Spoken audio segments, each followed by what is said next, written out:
Iran और Israel के युद्ध में भारत सरकार को सबसे बड़ी चिंता थी उन भारतीयों की जो कि ईरान में फंसे हुए थे और इसी के चलते भारत सरकार ने ऑपरेशन सिंधु स्टार्ट किया। इस वक्त आप देख सकते हैं IGI एयरपोर्ट की तस्वीरें जहां पे छात्र जो है वो पहुंचे हुए हैं। उनसे बात करते हैं। क्या नाम है आपका? मरियम रोज। मरियम जी, कब से आप ईरान में थे और किस तरह के हालात है वहाँ पर?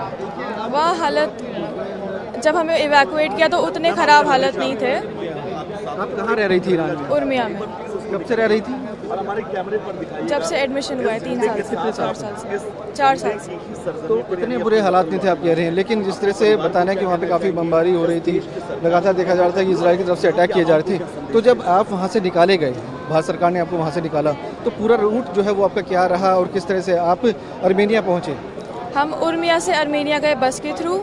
फिर बस में हमें एक दिन के लिए डॉम में रखा। उस डॉम में ऑलरेडी कुछ इंडियन स्टूडेंट्स थे तो उन्होंने हमारी बहुत हेल्प करी।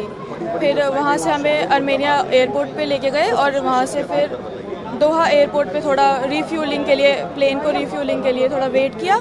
उसके बाद फिर इंडिया ने। काफ़ी चैलेंजेस आए आपके सामने? नहीं, हमारी एम्बेसी ने सब कुछ ऑलरेडी तैयार रखा था, तो नहीं, बिल्कुल डर नहीं लगा। बिल्कुल। मैं उर्मिया में था, मेरा MBBS चल रहा है, फाइनल ईयर है। मैं उधर था, इमीडिएटली वॉर स्टार्ट हो गया मेरे सिटी में। ब्लास्ट की आवाज़ें थी रात के 3-4 बजे। हॉस्टल में भी थोड़े लगता था, डर जैसा माहौल था। फिर नेक्स्ट डे हमारी एम्बेसी ने कहा कि हम निकलेंगे। हमें कॉल आई, हमारे पासपोर्ट जमा किए, हर चीज़ बहुत हेल्प की। बहुत कोऑपरेटिव गवर्नमेंट है हमारी, बहुत। और सर वॉर था, डर का माहौल था, और क्या था सर, और कुछ भी बस। हम नहीं, सारे बच्चे डरे हुए थे। लोकेशंस पे डिपेंड कर रहा था सर। हमारे यहाँ तो थोड़ा कम था, बाकी तेहरान वगैरह जो साइड है, जो उनका कैपिटल, उस साइड लोग ख़राब थे। हमारा सिटी उतना बड़ा नहीं था सर। उर्मिया सिटी था, उतना बड़ा नहीं था, बस सही था। किस तरह का सफ़र रहा, किस तरह की परेशानी आई और अब इस पूरे ऑपरेशन कैसे देखते हैं? बहुत हेक्टिक सफ़र रहा। बॉर्डर टू बॉर्डर जाना पड़ा, फिर वहाँ से कैपिटल। हमने आधी घंटे पूरी बस से ट्रैवल की, फिर वहाँ से हमें फ्लाइट चलाए, लेकिन we were safe, we were in good hands. और इंडियन एम्बेसी ने बहुत अच्छा रोल प्ले किया।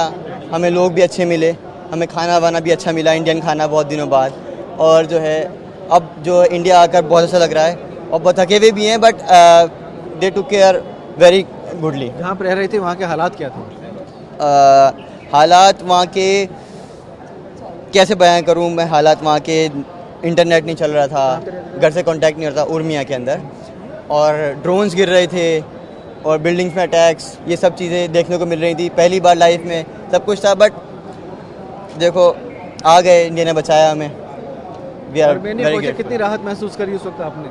आर्मेनिया पहुंचकर तो बहुत अच्छा लगा, और इंडियंस को, अपने दोस्तों को देखकर, अपने लोगों को देखकर बहुत अच्छा लगा।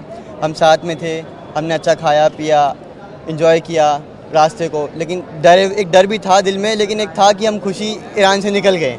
फिर हम यहाँ पहुँचे, अब अच्छा लग रहा है। रह रहे थे आप ईरान में? क्या कर रहे थे ईरान में? 4th ईयर था MBBS का, और MBBS कर रहे हैं।